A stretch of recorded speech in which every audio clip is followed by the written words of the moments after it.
அல்ஹாஜ் அல் ஹாஃபில் எம்எஸ் அகமது மீரான் ஃபைசி அவர்கள் ஹஜ்ரத் அவர்களை தலைமையேற்று நடத்தும்படி கேட்டுக்கொள்கிறேன். நான் சபையின் சார்பாக வழிமொழிகிறேன். அஸ்ஸலாமு அலைக்கும் வரஹ்மத்துல்லாஹி வபரகாத்துஹு. சிறப்பான இந்த நிகழ்வில் துவக்கமாக இந்தாதல் முஸ்லிம் சபை அங்கத்தினராக விளங்கக்கூடிய மௌலவி எம் முகமது ஜலாலுத்தீன் ஆலிம் சலாட்டி அவர்கள் கிராத் ஓதி துவக்கி வைக்கிறார்கள்.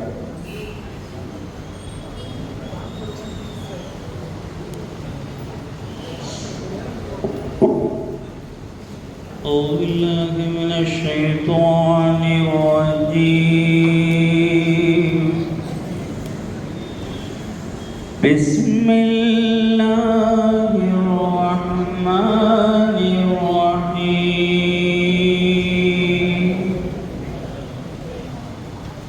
فاذكروني أذكركم واشكروا لي ولا تكفرون. يا أيها الذين آمنوا استعينوا بالصبر والصلاة إن الله مع الصابرين. ولا تقولوا لمن يقتل في سبيل الله أموات بل أحياء ولكن لا تشعرون. ولنبلونكم بشيء من الخوف والجوع ونقص من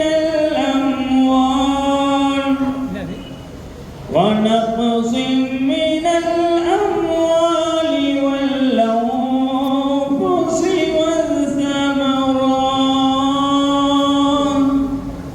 فبشر الصابرين.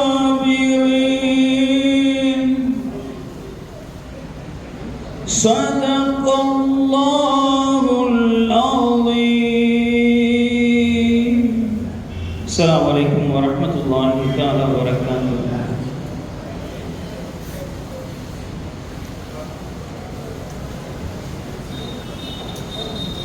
إن الحمد كله لله والصلاة والسلام على رسول الله. السلام عليكم ورحمة الله أيها الأخوة لله. قال الله تعالى في القرآن العظيم والفرقان المجيد أعوذ بالله من الشيطان الرجيم بسم الله الرحمن الرحيم. يا أيها الذين آمنوا كتب عليكم الصيام كما كتب على الذين من قبلكم لعلكم تتقون. صدق الله العظيم. அளவற்ற அருளாளனும் நிகழற்ற அன்புடையருமாகிய எல்லாம் வல்ல அல்லாஹ்வின் திருநாமத்தால் அல்லாஹ்வின் நல்லருளும் அண்ணலும் பெருமானார் ஸல்லல்லாஹு அலைஹி வஸல்லம் அவர்களுடைய நல்லாசிகளும் நல்லோர்கள் மேன்மக்கள் வலிமார்களுடைய துஆ பரக்கத்துகளும் எந்நேரம் போல் என்றென்றும் நம் மீது நின்று நிலவட்டுமாக. அல்லாஹ்வின் மிகப்பெரிய கிருபையினால் கிட்டத்தட்ட 30வது ஆண்டாக இங்கே நடைபெறக்கூடிய புனிதமிக்க ரமலான் வரவேற்பு விழாவில் நம் அனைவரிடையும் அல்லாஹ் ஜல்லஷானஹு தஆலா ஒன்று சேர்ந்திருக்கின்றான். ரமலான் என்று சொல்கின்ற பொழுது ஒரு மகிழ்ச்சி நம்முடைய உள்ளத்தில் குடிகொள்கிறது. ரமலான் மாதம் வருகிறது என்றால் வெளிநாடுகளிலெல்லாம் ஃபெஸ்டிவல் ரமலான், ரமலான் சம்பந்தப்பட்ட வியாபாரங்கள், ரமலான் சம்பந்தப்பட்ட ஆக்டிவிட்டிகள் அதிகமாக வெளிநாடுகளிலே, குறிப்பாக அரபு நாடுகளிலே நாம் பார்க்க முடியும். எனவே அது தொடர்பான விஷயங்கள் எல்லாம் அங்கே மிக பரபரப்பாக நடக்கும்.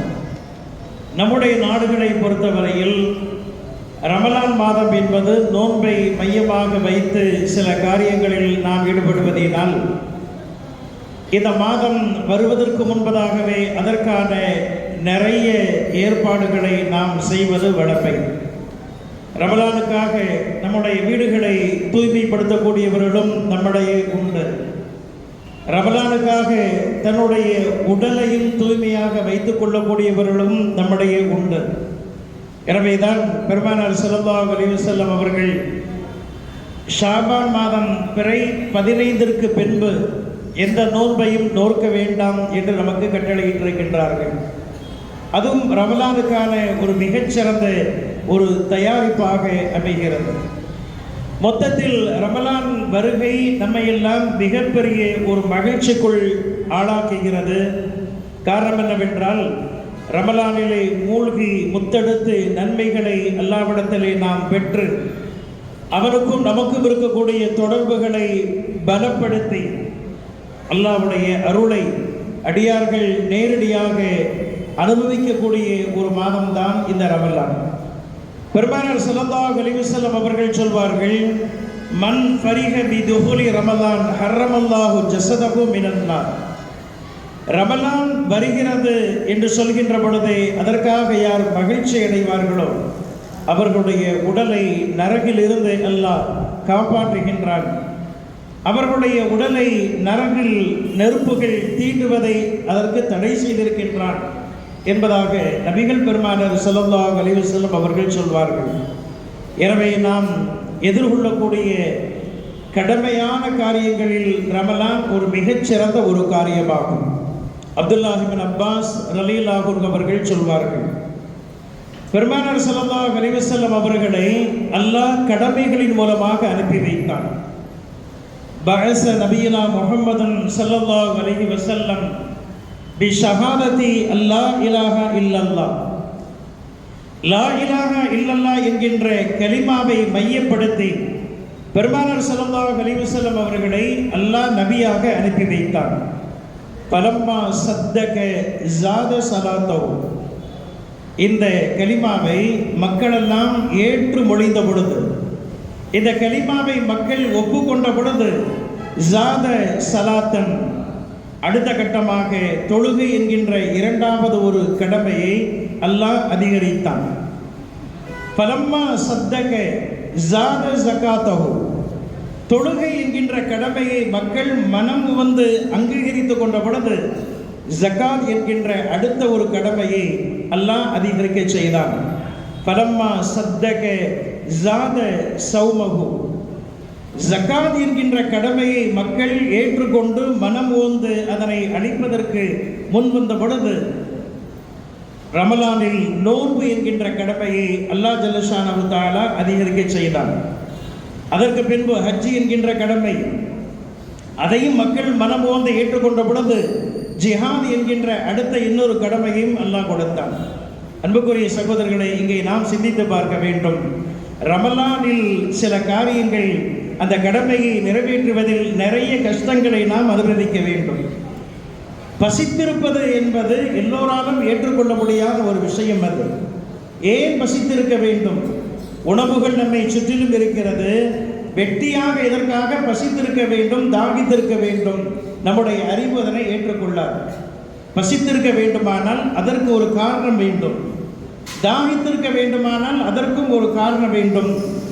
அல்லாஹ் ஜகாத் என்கின்ற ஒரு கடமையை உண்டாக்கி ஏழை எளியவர்களுடைய சிரமங்களை நேரடியாக மக்கள் அனுபவித்த பொழுது அதற்கு அடுத்து ஜாத சௌமஹு, நோன்பு நோற்பது என்பது மக்களுக்கு கஷ்டமாக தெரியாது. எனவே அந்த கஷ்டத்தை விளக்குவதற்காக படிப்படியாக அல்லாஹ் ஒவ்வொரு கடமையாக அல்லாஹ் கொண்டு வந்தான். அன்புக்குரிய சகோதரர்களே, ஒரு பேச்சாளருடைய பேச்சை இன்றைக்கு மதியம் நான் கேட்டேன். உணவில் கட்டுப்பாடுகளை ஏற்றுக்கொள்ளக்கூடியவர்களால் தான் உணர்வில் கட்டுப்பாட்டை உருவாக்க முடியும். உணவில் நிறைய கட்டுப்பாடுகள் நமக்கு தேவை. சுகர் நோயாளிகள் நிறைய இருக்கின்றார்கள், ஆனால் சுகரை தவிர்த்து கொள்ள முடியவில்லை. சொல்லப்போனால் மற்றவர்களை விடவும் சுகர் நோயாளிகள் தான் அதிகமாக இனிப்பு பண்டங்களை பார்க்கின்ற பொழுது சுவைக்கு அவருடைய நாவுகளெல்லாம் ஆசைப்படும். உணவில் கட்டுப்பாடு என்பது அவ்வளவு சாதாரணமாக எடுத்துவிட முடியாது. ஆனால் உணவில் கட்டுப்பாடுகளை உண்டாக்கி கொள்ளக்கூடியவர்களால் மட்டுமே உணர்வில் கட்டுப்பாடை உண்டாக்கி கொள்ள முடியும் என்று ஒரு மாற்று மத சகோதரர் பேசியது இன்றைக்கு நான் கேட்டேன். எனவே ரமலான் மாதத்திலே உணவில் நாம் நிறைய கட்டுப்பாடுகளை கொண்டு வந்து வாழ்க்கை முழுவதிலும் நம்முடைய உணர்வுகளிலும் எல்லா விதமான காரியங்களிலும் ஒரு மிகப்பெரிய ஒரு கட்டுப்பாடை நாம் வைத்திருக்கின்றோம். அல்லாஹ் ஜல்லஷானஹு தஆலா இந்த ரமலானின் மூலமாக நம்முடைய அனைத்து இகபர வாழ்க்கையை அல்லாஹ் சிறந்ததாக ஆக்கி அருள்வானாக. வாஹிர் தஅவானா அல்ஹம்துலில்லாஹி ரப்பில் ஆலமீன். இப்போது துவக்கமாக கீதம்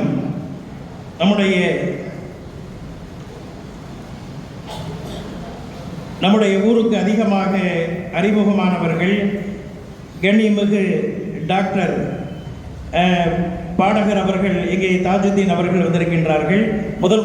முதலாவதாக ஒரு கீதத்தை வாசித்த இந்த நிகழ்வை அவர்கள் துவக்கி வைக்க அன்போடு நான் கேட்டுக்கொள்கிறேன்.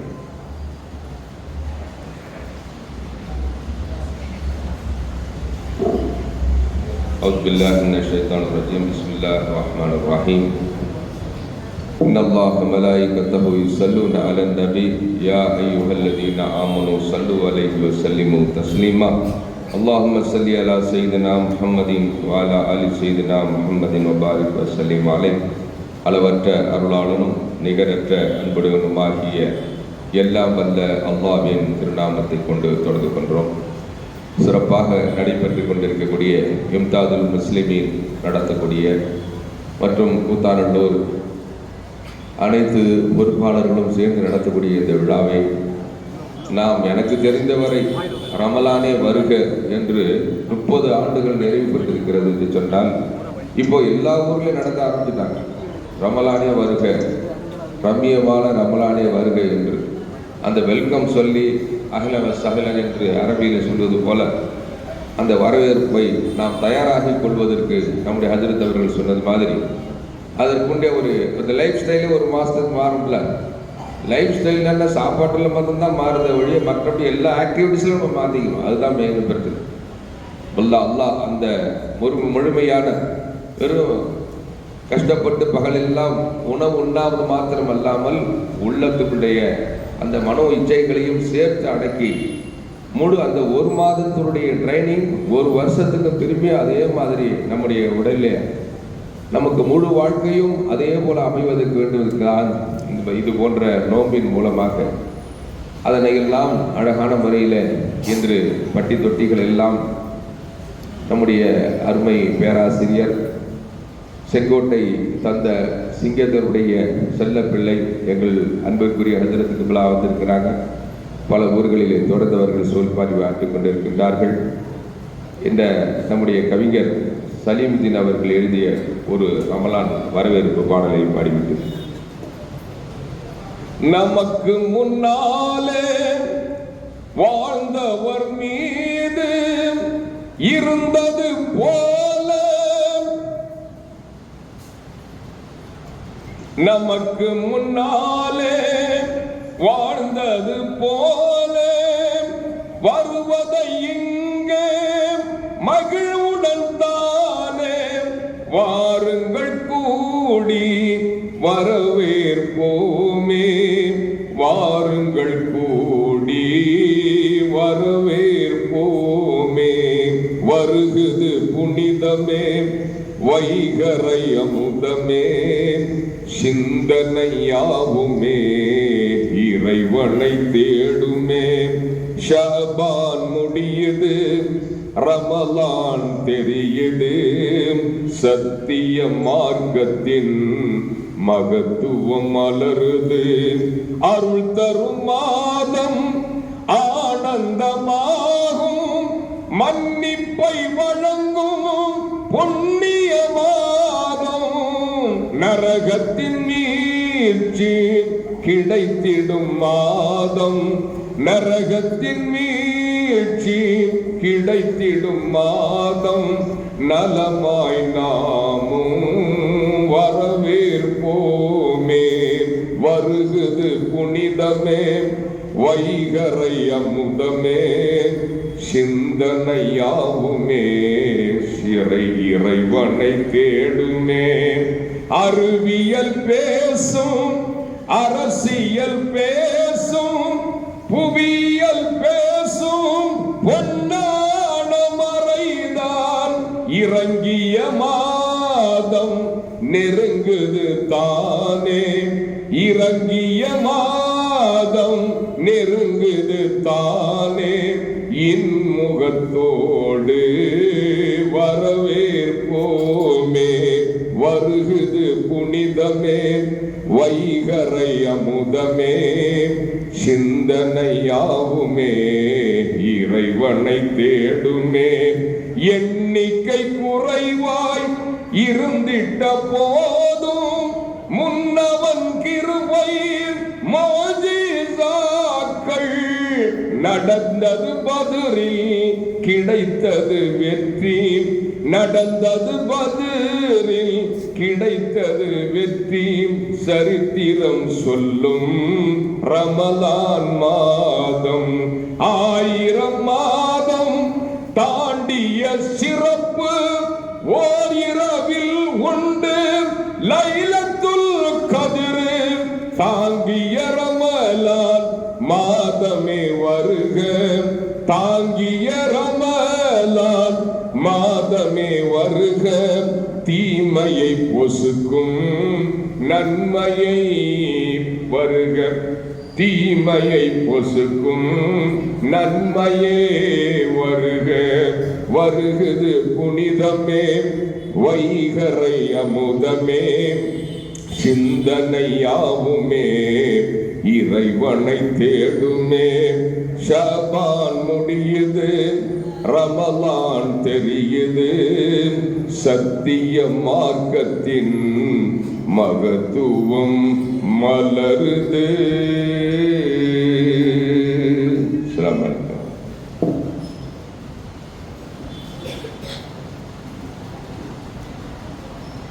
இஸ்லாமிய இன்னிசை பாடகர் டாக்டர் அவர்களுக்கு ஜஸாக்கல்லா ஹைரன் கஸீரா.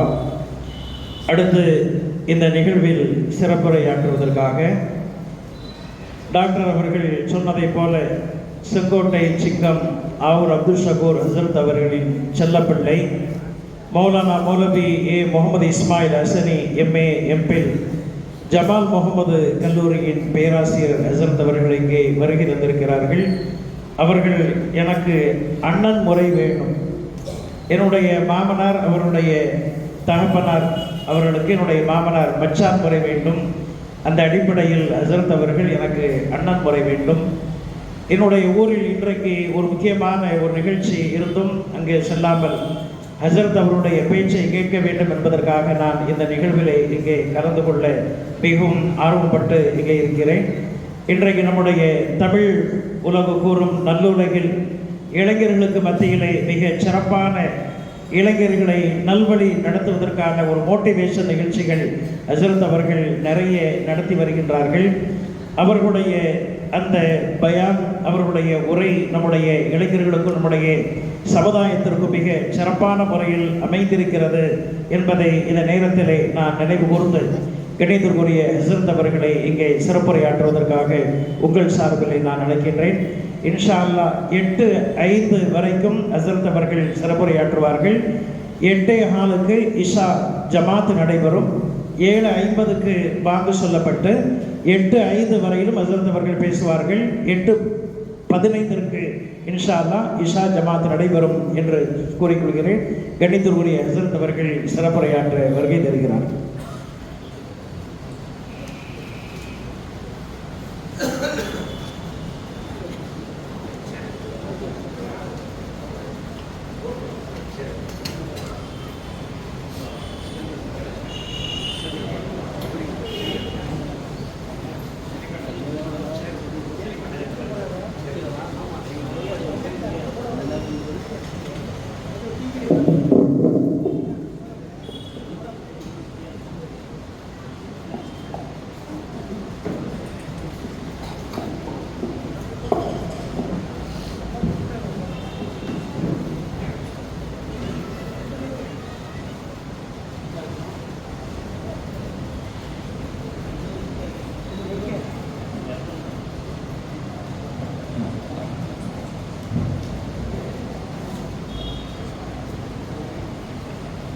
بسم الله الرحمن الرحيم نحمده ونصلي على رسوله الكريم أما بعد فقد قال الله تبارك وتعالى في كلامه القديم وفرقانه المجيد أعوذ بالله من الشيطان الرجيم بسم الله الرحمن الرحيم يا أيها الذين آمنوا كتب عليكم الصيام كما كتب على الذين من قبلكم لعلكم تتقون صدق الله العظيم وقال نبينا عليه الصلاة والسلام من صام رمضان إيمانا واحتسابا غفر له ما تقدم من ذنبه وفي حديث وما تأخر صدق رسول الله صلى الله عليه وسلم புகழ் அனைத்தும் அகிலத்தாருக்கு ரப்பாகிய அல்லாஹ் ஒருவனுக்கே உரித்தானது. சலவாத்தும் சலாமும் நம் உயிருக்குயிரான உயிரினும் மேலான கண்மணி நாயகம் முஹம்மதுன் ரசூலுல்லாஹ் ஸல்லல்லாஹு அலைஹி வஸல்லம் அன்னவர்கள் மீதும் அன்னாரின் வழியிலே வந்த சத்திய சஹாபாக்கள், தோழர்கள், நல்லவர்கள், குறிப்பாக புனிதமிகு ரமதானை வரவேற்பதற்காக வேண்டி இப்படி ஒரு நிகழ்ச்சியை ஏற்பாடு செய்து இங்கே குடுமி இருக்கிற நம் அத்துணை பேர்கள் மீதும் அல்லாஹுவின் பேரருள் என்றென்று முறித்தாவதாக. கண்ணியத்திற்கும் மரியாதைக்கும் உரிய இந்த விழாவினுடைய தலைவரும் இந்த பள்ளியினுடைய இமாமுமான எங்கள் மரியாதைக்குரிய ஹசரத் பெருந்தகை அஹ்மத் மீரான் அண்ணன் அவர்களே, ஹஜரத்து சொல்லும்போது அண்ணன்னொன்னே எல்லாருமே ஒரு மாதிரி பார்க்குறாங்க. இவருக்கு தடையெல்லாம் கறந்துருக்கு. அதாவது இந்த சில குடும்பத்தில் கொஞ்சம் முன்ன பின்ன இல்லையா பிள்ளை, அது மாதிரி அஜரத்தில் பாதி வயசு தான் நான். இவரெல்லாம் நம்ம அத்தா சேர்த்து அஜரத்து பொடுக்குன்னு அண்ணன்னொன்னே நானே கொஞ்சம் பயந்துட்டேன். என்னடா தபக்குன்னு அண்ணன்ட்டாங்க. அதாவது முறையில் அண்ணன், வயசில் அவங்க அண்ணன் அப்படின்னாங்க. அல்லாஹ் ஹசரத்துக்கு ரஹ்மத் செய்யட்டும். இன்னும் சின்ன பிள்ளை மாதிரி குடுன்னு அல்லாஹ் தஆலா உங்கள் ஊருக்காரர்கள் வைத்திருக்கிற அந்த பாசமும் அந்த அன்பும் எங்கள் ஹசரத்தை இளமையாக வச்சுருக்கு. இன்ஷா அல்லாஹ் இன்னும் வாழ்நாள் முழுக்க 100 ஆண்டுகள் ஹசரத்தை அல்லாஹ் இளமையாக வைப்பானாக. அதற்கு காரணமாக இருக்கிற இந்த ஊர்க்காரர்களையும் இளமையாகவே வைப்பானாக. எனக்கு முன்னே இங்கே அருமையான கராத்தை ஓதிய மரியாதைக்குரிய ஜலாலுத்தீன் ஹசரத் அவர்களே, இங்கே முன்னிலை வகிக்கிற கூத்தாநல்லூருடைய பள்ளியின் பல்வேறு பள்ளியின் நிர்வாக பெருமக்களே, இந்த மரியாதைக்குரிய மகான் அப்துல் மஹமூத் ஆலிம் சாஹிப் அப்பா தைக்காவினுடைய நிர்வாகத்தினர்களே, என்னை இங்கே அழைத்து பேச வைப்பதற்கு பெரும் முயற்சி எடுத்து என்னை இங்கே அமர வைத்திருக்கிற இம்தாதுல் முஸ்லிமீன் சங்கத்தின் அங்கத்தினர்களே, 30 ஆண்டு காலம் ஒரு செயல் நடக்குது அப்படின்னா அது நம்ம கையிலலாம் இல்லை, அல்லாஹ் நாடணும். நம்ம வேண்டாம் சொல்லிக்கலாம் நாங்கள் இதை நடத்துகிறோம் அப்படின்னு. ஒரு செயல் தொடர்படியாக நடக்குது அல்லது நம்ம செய்கிறோம் அப்படின்னு சொன்னால் அதை அல்லாஹ் பொருந்திக்கிட்டான்னு அர்த்தம். முதல் செய்தி, இம்தாதுல் முஸ்லிமீன் சங்கத்தினர்களுக்கு வாழ்த்து தெரிவிப்பதோடு அது தொடர்ந்து நடைபெறுவதற்கு காரணமாக இருக்கிற இந்த ஊர்க்காரர்களுக்கு ஒரு மிகப்பெரிய வாழ்த்து, அல்லாஹ் உங்களை பொருந்தி கொண்டான். 1400 ஆண்டுகளுக்கு முன்னால் எம்பெருமானார் ரசூலுல்லாஹி ஸல்லல்லாஹு அலைஹி வஸல்லம் சொல்லுவாங்க, தூபாலில் முஹ்லிஸீன, தூபாலில் முஹ்லிஸீன உலாஇக மஸாபிஹுத் துஜா தஞ்சலி அன்ஹும் குல்லு ஃபித்னத்திஸ் ஸல்மா. கொஞ்சம் குறைச்சு சொல்லுங்க, எக்கோ அடிக்குதோ நான் பேசுறது? நல்லா கேட்குதா? இல்லை நல்லா கேட்குதா? அப்போ பெருமானார் சொல்லுகிறார்கள், தூபாலில் முஹ்லிஸீன, இந்த உலகத்தில் இறைவனுக்கென்று தங்கள் செயல்களை ஆக்கி கொண்டவர்களுக்கு சுபசோவனமே அப்படின்னு சொன்னாங்க. வாழ்த்தே அவர்கள் சிறந்து வாழட்டும். ஏன் அப்படின்னு கேட்டா, யாரெல்லாம் இஃப்லாஸாக ஒரு விதையை பூமியிலே போடுகிறார்களோ அது என்றைக்குமே காஞ்சி போவாது. அது மரமாகும், அப்புறம் கிளையாகும், அப்புறம் கனியாகும், அப்புறம் பூவாகும். அது காலாகாலத்திற்கும் தன்னுடைய பலனை தந்து கொண்டே இருக்கும். இந்தாதுல் முஸ்லிமின் மாதிரி இன்னைக்கு இந்த இடத்துல நம்ம சேர்ந்திருக்கோம்னா முதல் செய்தி, இதை உருவாக்கிய பெருமக்களுக்கு இந்த நன்மையை இந்த இரவிலே அல்லாஹ் கொண்டு போய் சேர்க்கிறான். கபருக்கு போகுது, ஒளியாக போகிறது. வேற எதுக்கு நம்ம சேரல, இங்க வேற எந்த நோக்கமும் கிடையாது.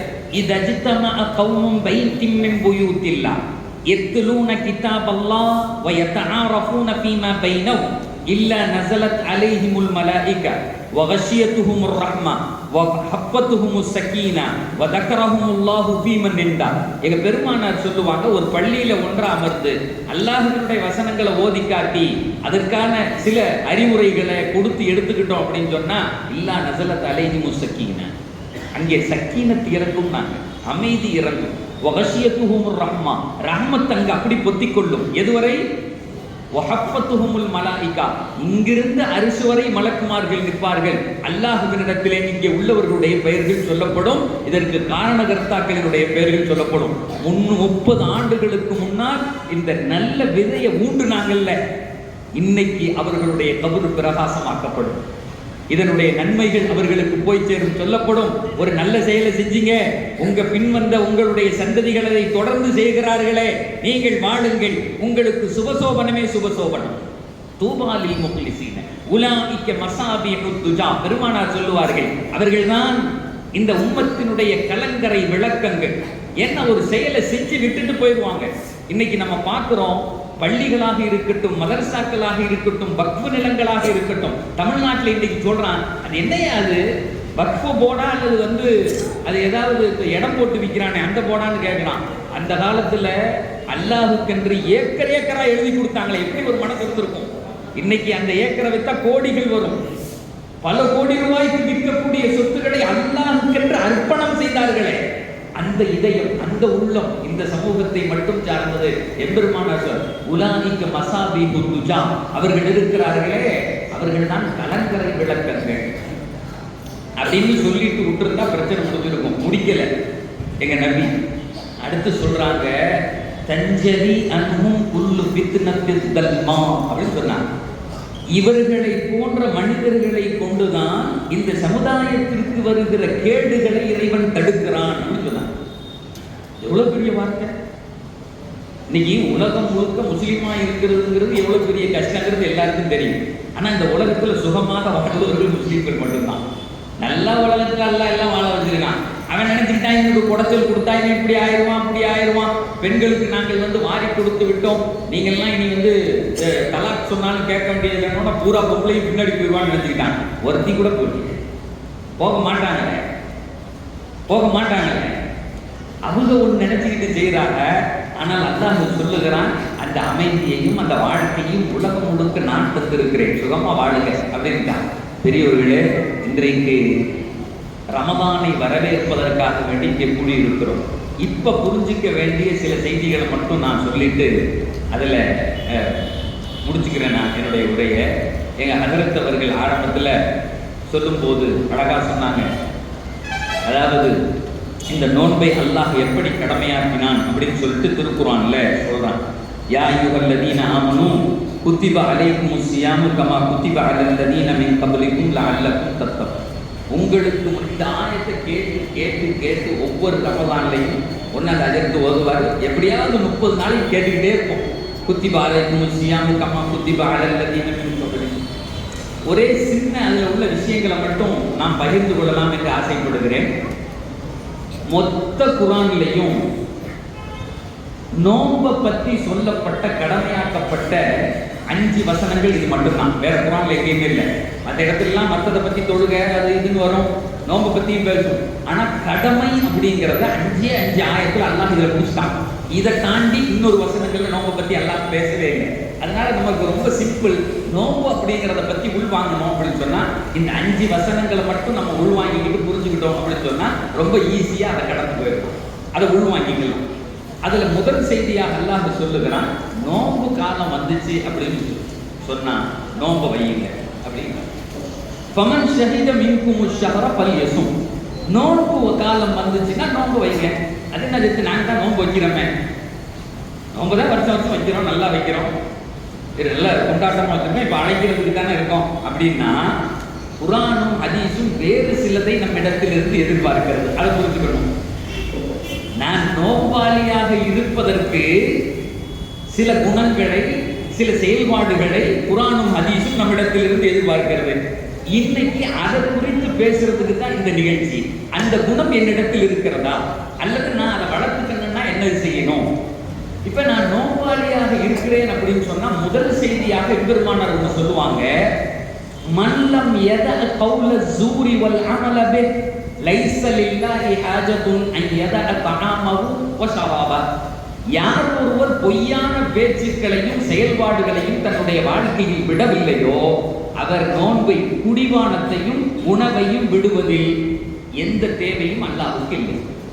இப்ப வாங்க செய்திக்கு, நம்மளும் 30 வருஷமா நோன்பு வைக்கிறோம், 50 வருஷமா நோன்பு வைக்கிறோம். ஆனால் அந்த நோன்பு சில குணத்தை நம்மிடத்தில் எதிர்பார்க்கிறது, அல்லது அந்த நோன்பு சில குணத்தை நம்மிடத்திலே வளர்க்கிறது. அது வளர்ந்துருக்கா அப்படின்னு இப்ப செக் பண்ணணும்.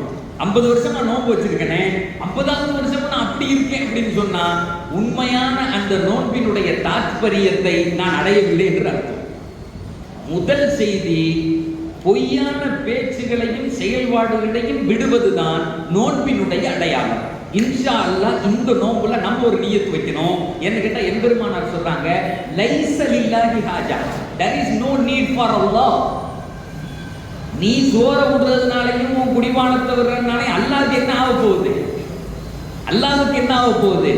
இந்த நோன்பினுடைய அசலே சாப்பாடுகளை விடுவதல்ல, உன்னுடைய குணத்தினுடைய மாற்றம் தேவை. உன் பொய் விடப்பட வேண்டும், புறப்பேசுதல் விடப்பட வேண்டும். இந்த மாற்றம் நிகழாமல் நீ என்ன உணவு விட்டாலும் ஒன்றும் நடக்க போறதில்லை. அதற்கு சொல்லும்போது கூட அழகா சொன்னாங்க, முதல்ல உணவை விட்டால்தான் என்னது, உணர்வுகளில் சிலதை விட முடியும். மாற்றம் வேணும் அப்படின்னு சொன்னா சாப்பாடை விடணும். அன்னைக்கு ஒரு பயானுக்கு போயிருந்த ஒரு இடத்துல, அப்ப கேட்டேன், நோன்பு காலத்துல நம்ம எத்தனை வேலையை சாப்பிடுறோம்னு கேட்டேன். சும்மா தான் கேட்டேன். உடனே ஏத்தாப்புல உட்காந்து கொடுத்து சொன்னா 2 தடவை அது எடுத்து அப்படின்னு சொல்லிட்டு, எப்பன்னு கேட்டேன்.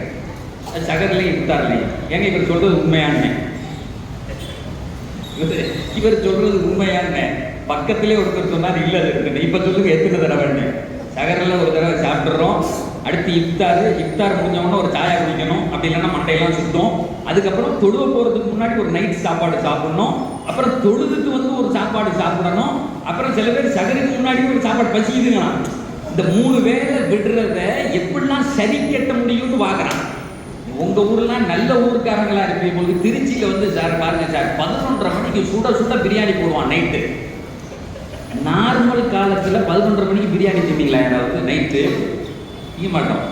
அதுவும் அந்த இந்த வான்கோழி பிரியாணின்னு ஒன்று போடுவான், 500 பேர் நிற்பான். அதை வாங்குறதுக்கு பர்த்டே ஒருத்தர் பார்த்துட்டு சொல்றாரு, இப்பதாங்க ரம்ஜான் மாதிரியே இருக்குங்கிறான்னு.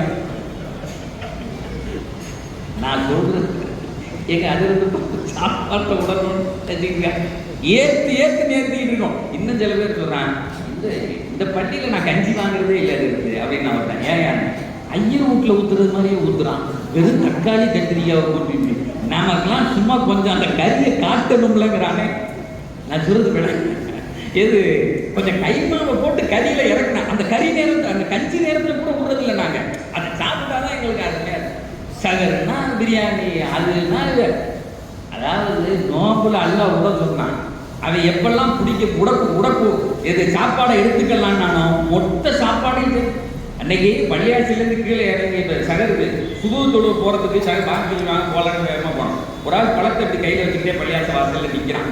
நான் கேட்குறேன், வாங்க சொல்ல போகிறாங்க, யார்கிட்டயாவது குடியா ஏயா கையில் வச்சுக்கிட்டே நிற்கிறேன் அப்படின்னு. அதான் அதை யோசிக்கிறேன். நான் சொல்லு, ஏன் என்ன யோசிக்கிறேன்னு. இல்லை, ஏற்கனவே தொட்ட வரையும் இருக்கு, வாந்தி எடுத்துட்டு இதை தள்ளிடலாமா, இல்லை இந்த பணத்தை உள்ள இறக்கிடலாமாங்கிறானே.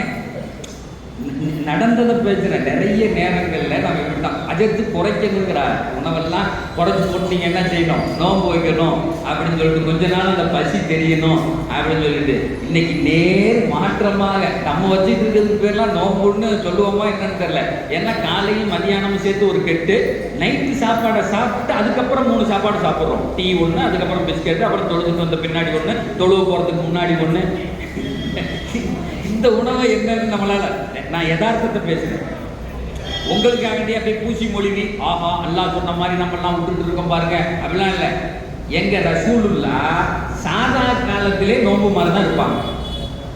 சாதா காலத்திலேயே எங்கள் பெருமானாருடைய சில பேர் சொல்லுவாங்க, ரசூலுல்லாஹ்வுடைய வீட்டிலே பூனை படுத்து கிடக்கும். எதுல? அவங்களுடைய அந்த சமையல் அறையில 3 திங்கள் போயிருக்கும்பாங்க. 3 திங்கள் போயிருக்கும். ஆனால் என்ன கிடக்கும்? எது படுத்திருக்கும்? பூனை படுத்திருக்கும். எதுல? கிச்சன்ல பூனை படுத்து கிடக்கும். 3 திங்கள் போயிருக்கும் எங்க ரசூல்லா.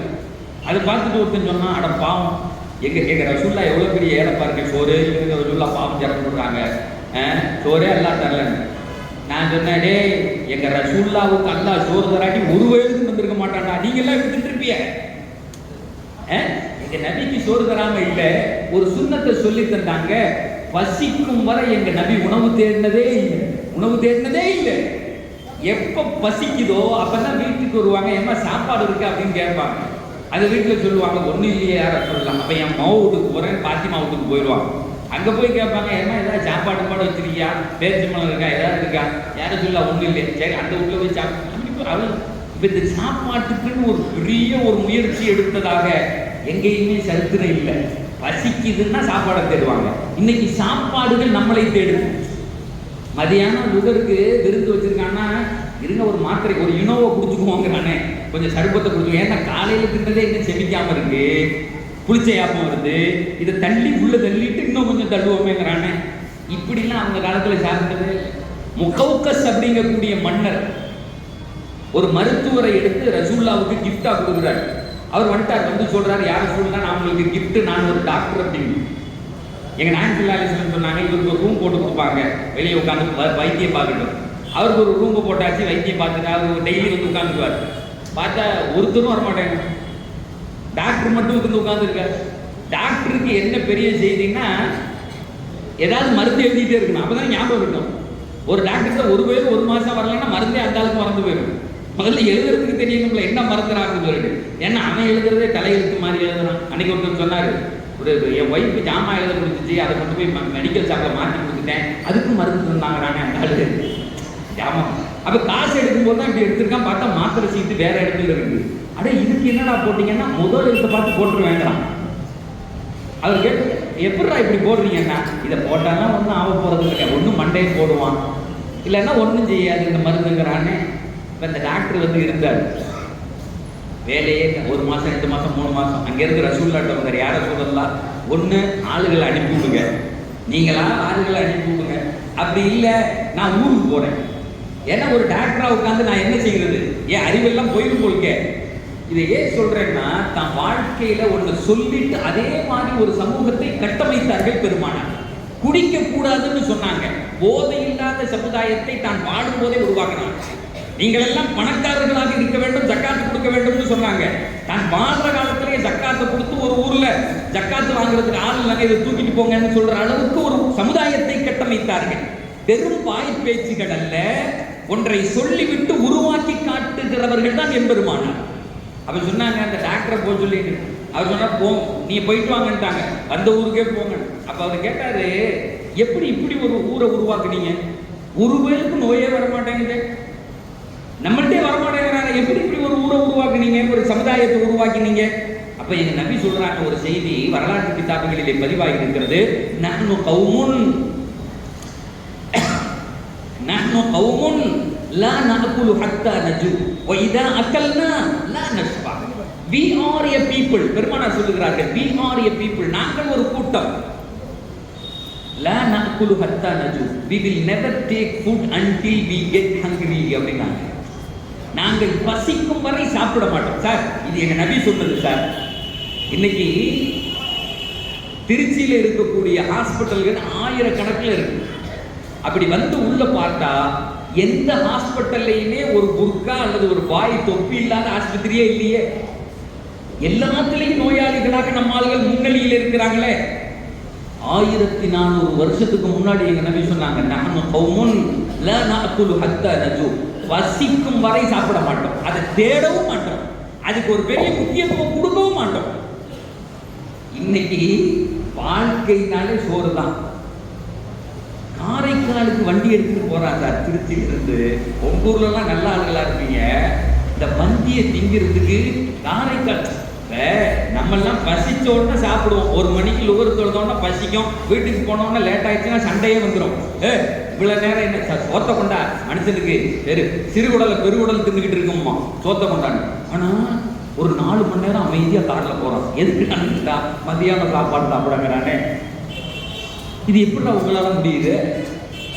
அன்னைக்கு ஒரு பையன் கேட்டேன், ஏன்டா மந்தின்னு பேர் வச்சா? நான் சொன்னா தொந்தியை வளர்க்க. எவ்வளவு தெளிவா சொல்றான் பாருங்க. காரைக்காலுக்கு போய் சாப்பிட்டு போட்டு சதுருக்கு போறாங்க. இதை விட கொடுப்பேன் எங்க அது கொஞ்சமா சாப்பிடுறாங்க. எக்கடா சாப்பிடுறாங்க? கார் எடுத்துட்டு காரைக்காலுக்கு போறியாடா நீன்னு கேட்டேன் ஒரு தடவை. எதுக்கு? சதுருக்கு சாப்பிட. சுபு போச்சு, சதுருக்கு போச்சு, எல்லாம் போச்சு. அப்ப சொல்றான், சார் நோக்குனாலே இப்படி இருக்குன்னு சாருங்கண்ணா.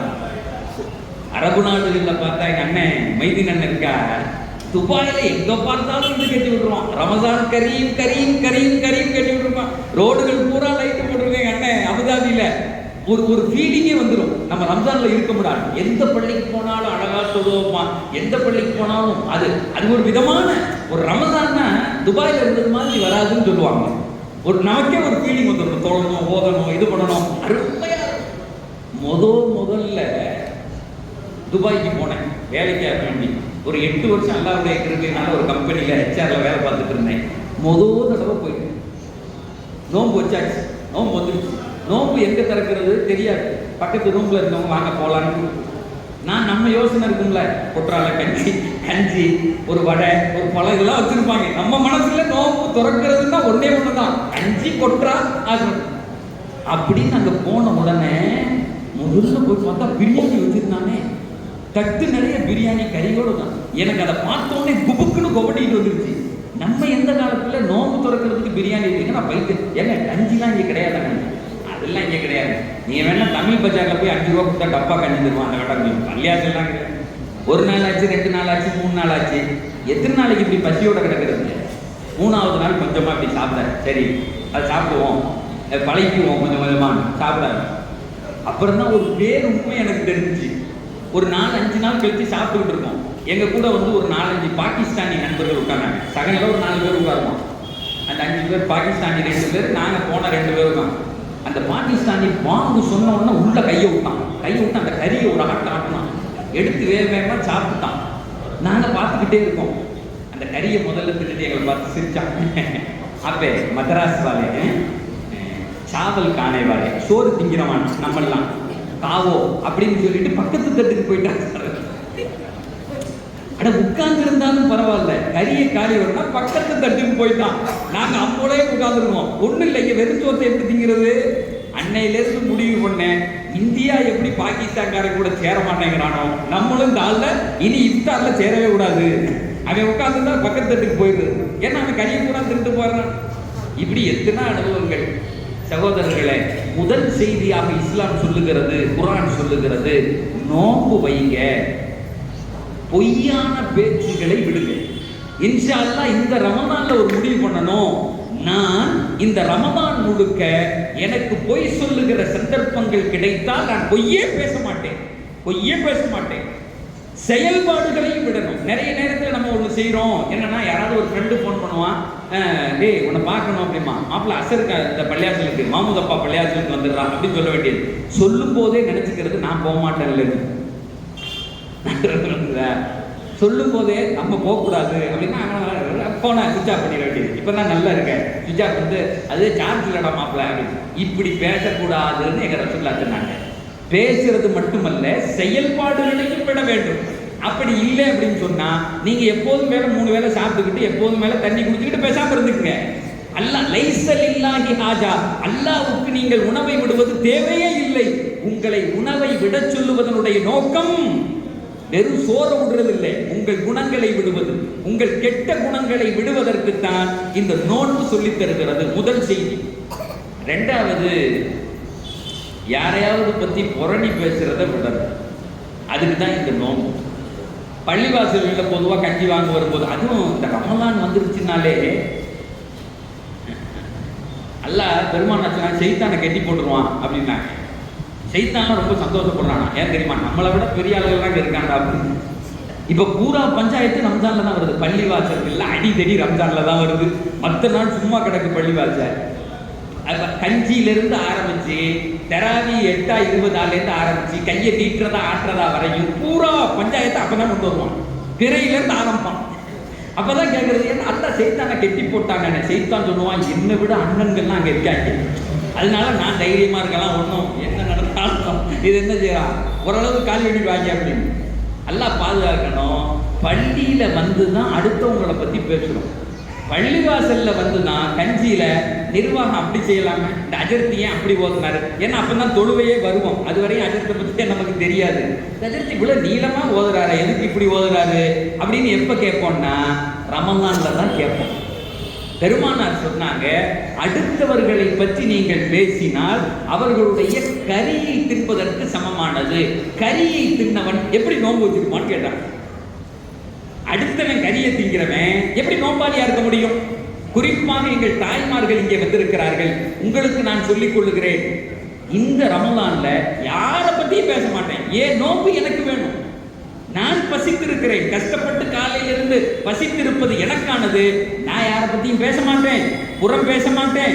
ரெண்டாவது, ஏற்கனவே நான் சொன்னது மாதிரி பொய் பேச மாட்டேன் என்ற முடிவை இந்த ரமலானுடைய வரவேற்பு காலத்தில் எடுத்தால் இந்த ரமலான் எனக்கு பயனுள்ளதா, இல்லைன்னா இல்லை. 50 வருஷம் நோன்பு வச்சா அப்படி இருக்கும், அதனால எந்த பயனும் கிடையாது. நானும் பெருமையா காலையில சாப்பிடல, சகரு சாப்பிட்டேன் விட்டுட்டேங்கிறதுனால ஒன்றும் இல்லை. இஸ்லாம் ஒன்றை எதிர்பார்க்கிறது, சில போதைகளை விட சொல்லுகிறது. போதைன்னா இந்த போதை தான், உணவு போதை, மனைவி போதை, இந்த மாதிரி பேசுகிற போதை, இதை விட சொல்லுது. குறிப்பாக பெண்களுக்கு 2 விஷயம் சொல்லணும். பெண்கள் நிறைய வந்திருக்காங்க, அதுக்கு பெண்களுக்காக வேண்டி 2 செய்தியை இப்ப சொல்லியே ஆகணும். எங்க நாயகம் ஸல்லல்லாஹு அலைஹி வஸல்லம் சொன்னாங்க, உரீதுன்னார ஃபரைது அக்ஸர அஹ்லிஹா அன்-நிஸா யக்ஃபுர். நான் நரகத்தை காட்டப்பட்டேன், அதில் அதிகமான பெண்களை பார்த்தேன் நான். உடனே அங்க உள்ள சில பேர் கேட்டாங்க, யார சொல்லலாம், ஏன் பொம்பளையில பார்த்தீங்க, அவங்க ஏன் நரகத்துக்கு வந்தாங்க அப்படின்னு கேட்டாங்க. அப்ப நாயகம் ஸல்லல்லாஹு அலைஹி வஸல்லம் 2 விஷயத்தை சொல்றாங்க, யக்ஃபுர்னல் லஅன வ யக்ஃபுர்னல் அஸீர. யக்ஃபுர்னல் லஅன வ யக்ஃபுர்னல் அஸீர 2 வார்த்தை சொல்றாங்க. தாய்மார்களை கவனமாக கேட்டுக்கொள்ளுங்கள், இது உங்களுக்கான செய்தி. எங்க பெருமானார் 1400 ஆண்டுகளுக்கு முன்னே இந்த சமுதாயத்தை அழகாக கட்டமைப்பதற்காக வேண்டி இந்த செய்தி எங்களுக்கு தந்தாங்க. முதல் செய்தி பெண்களுக்கானது, யக்ஃபுர்னல் லஅன, எதுக்கு எடுத்தாலும் திட்டுறது, குறிப்பா பிள்ளைகளை திட்டுறது, லஅனத் செய்யறது. இந்த ரமலான்ல உங்களை நீங்கள் நரகத்தை விட்டு பாதுகாக்கணும்னா உங்களுடைய லஅனத் செய்வதை, திட்டுவதை நீங்கள் தவிர்க்க வேண்டும். பிள்ளைகளை சும்மா ஒரு விளையாட்டு போக்குல தான் திட்டுறாங்க, ஆனால் அது என்ன பாதிப்பை ஏற்படுத்தும் தெரியாது. ஒரு பாகிஸ்தான்ல நடந்த ஒரு சம்பவத்தை எழுதியிருந்தாங்க. ஒரு அழகான ஆம்பளை பிள்ளை, ஒரு அம்மாவுக்கு கணவன் இல்லை, அந்த பிள்ளையை அழகா வளர்க்குறா. ஒரு நாள் நொய் நொய் நொயின்னு இருக்கான் பிள்ளை. சில நேரத்தில் அப்படி செய்யுங்கள், அழுதுகிட்டே இருக்கு. இந்த அம்மா தூங்க வச்சுச்சு, இது பண்ணிச்சு, அவன் ஒழுங்கா செட் ஆகலை, அந்த பையனுக்கு ஏதோ பிரச்சனை. நீ என்னைக்கு தான் தூங்கி தொலைய போறியோன்னு சொல்லிச்சு அந்த அம்மா. நீ என்னைக்கு தான் நிம்மதியா தூங்கி தொலைய போறியோ அப்படின்னு சொல்லிடுச்சு. அவ்வளவுதான் நடந்தது இந்த செய்தி. அந்த பையன் கொஞ்சம் கொஞ்சமாக வளர்கிறான், படிக்கிறான், கல்லூரியில படிக்கிறான், நல்ல அறிவாளியாக இருக்கிறான், பெரிய இன்ஜினியர் ஆயிட்டான், நல்ல சம்பாதிக்கிறான், பல லட்சம் ரூபாய் சம்பாத்தியம். இந்த அம்மாவுக்கு ஒரே சந்தோஷம், ஒத்த பிள்ளைய வச்சிருந்தோம், நல்லா வளர்த்துட்டோம். புருஷன் இல்லைன்னா இவ ஒழுங்கா வளர்க்கலன்னு யாரும் சொல்ல முடியாது, படிக்க வைத்து விட்டோம், அறிவாளியாக இருக்கிறான் அப்படின்னு சொல்லிட்டு பொன் பேசுகிறான். அந்த ஊரினுடைய மிகப்பெரிய பணக்காரர் தன்னுடைய மகளை அவனுக்கு கொடுக்கறதுக்கு வரார். ஏன்னா இன்ஜினியரா இருக்கான், லட்சக்கணக்கில் மாசத்துக்கு சம்பளம் வருது, கொடுத்தா என் பொண்ணு நல்லா வாழ்வான். எல்லாம் முடிஞ்சு பேசி முடிக்கப்பட்டது. நாளை காலை திருமணம். அன்றைக்கு இரவு அந்த வீட்டில் கொஞ்சம் அலங்காரம் நடந்து கொண்டு இருக்கிறது. இந்த தாய் சொன்னது, இந்த லைட்டை இதில் மாட்டிருப்பா அப்படின்னு சொல்லுது அந்த அம்மா. நடந்தது. ஒரு பாகிஸ்தான்காரர் வரைய சொல்றாரு, லைட்டை மாற்றுறதுக்கு ஏறின அந்த பையன் ஏறி அந்த சேர்ல ஏறி நின்று மாட்டான். சேர் வழுக்குச்சு, கீழே விழுந்துச்சு, மௌத்தாயிட்டான். மௌத்தா போயிட்டான். மறுநாள் காலையில் மணக்கோலம் போட வேண்டிய ஒரு மணமகன் முதல் நாள் இரவு மௌத்து. அதை எழுதுறாங்க. அது ஒருத்தருக்குடைய கனவிலே சொல்லப்படுகிறது. இவன் ஏன் தெரியுமா மரணம் அடைந்தான்? அந்த அம்மா அன்னைக்கு கேட்டுச்சுல துவா, நீ என்னைக்கு தான் நிம்மதியா தூங்க போறியோ அந்த தூங்க வச்சுட்டான். நீ நினைக்கிற நேரத்தில் அந்த உயிரை எடுத்துட்டான். நீங்கள் நினைக்கலாம் இது சாதாரண வார்த்தை என்று. பெற்றோர்களே, நீங்கள் சொல்லுகிற ஒவ்வொரு வார்த்தையும் உங்கள் குழந்தைகளுடைய வாழ்க்கையிலே கடுமையாக பதியும். நல்ல வார்த்தையை சொல்லுங்க, நீ நல்லா இருந்து சொல்லுங்க, நீ சுவனவாதியாகவும் சொல்லுங்க, அப்படி திட்டுங்க.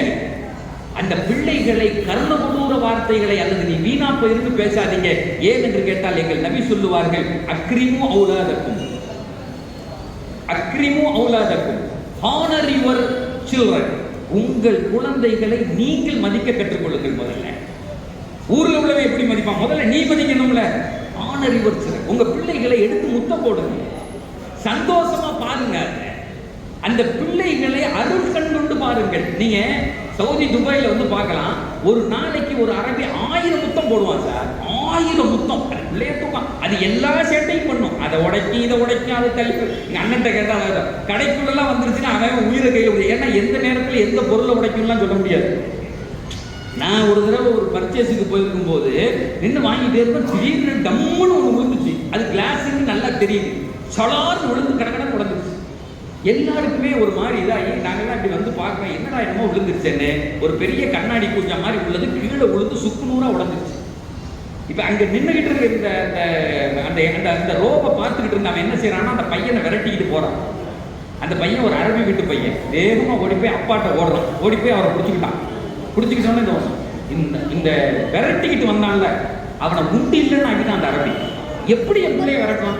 என் பிள்ளை மனசு பாருங்க, காசு என்னடா காசு, அதுக்கு காசை தரண்டா கொண்டடா.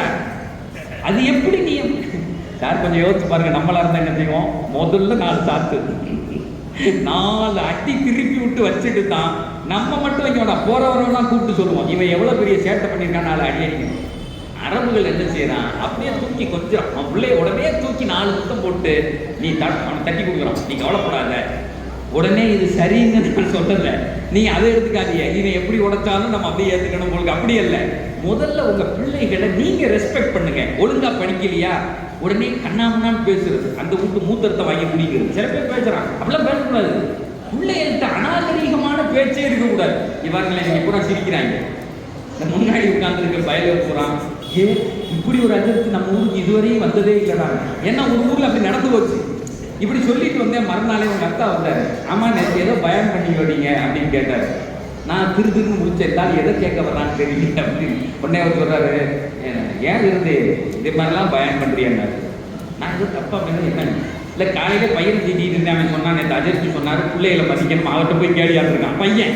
அத்தாட்ட அந்தால் நேரம் என்கிட்ட வந்துட்டான். Respect your children. எல்லா நேரமும் முத்தம் போடவும் முடியாது, சில நேரத்தில் சேட்டை பண்ணுவோம். அதனால எங்க நபி சொல்றாங்க, அஹ்சினு அதபகும். அந்த ஹதீஸை முடிக்கிறது, அக்ரிமு அவுலாதக்கும் அஹ்சினு அதபகும். சில நேரத்தில் சேட்டை பண்ணும்போது பிள்ளைகளை கொஞ்சம் தட்டி கொடுத்து பார்த்துக்க வேண்டியதுதான். அதிகமான நேரங்கள்ல பிள்ளைகளின் மீது ஏன் அப்படின்னு கேட்டா, மழை கூட ஒரு நாளில் தேனாகலாம், மணல் கூட ஒரு நாளில் பொன்னாகலாம், ஆனாலும் அவையாகும் நீயாகுமா, அம்மா என்று அழைக்கின்ற சேயாகுமான்னா. ஒரு வீடு 5000 ஸ்கொயர் ஃபீட்டு, ஆனா அம்மான்னு கூப்பிடுறதுக்கு ஒரு பிள்ளை இல்லைன்னா அது கபுருஸ்தானுக்கு ஒப்புனாங்க. அந்த வீட்டுல பிள்ளை இல்லை, அதை போட்டு உடைக்கிறதுக்கு ஆள் இல்லை, அம்மா அப்படின்னு கூட்டிட்டு வர்றதுக்கு ஆள் இல்லை. கபுருஸ்தானும் அந்த 5000 ஸ்கொயர் ஃபீட்டு வீடு ஒண்ணுதான்.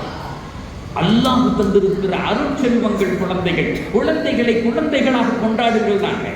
பிள்ளைகளை திட்டாதீங்க, வாழ்க்கை சுருங்கி போய்விடும். தாய்மார்களை உங்களுக்கு சொல்லுகிறேன், என்ன பேசுறோன்னு தெரியாம பேசாதீங்க. என் பெருமானார் சொன்னாங்க, அதிகமாக லஅனத் செய்கிறீர்கள். அப்படியாச்சு இப்படியாச்சு அப்படின்னு சொல்ற. முதலில் பிள்ளைகள், அடுத்து உன் கணவன்மார்கள். திட்டினா யாருக்கு நஷ்டம்? உனக்கு தான் நஷ்டம், உனக்கு தான் நஷ்டம்.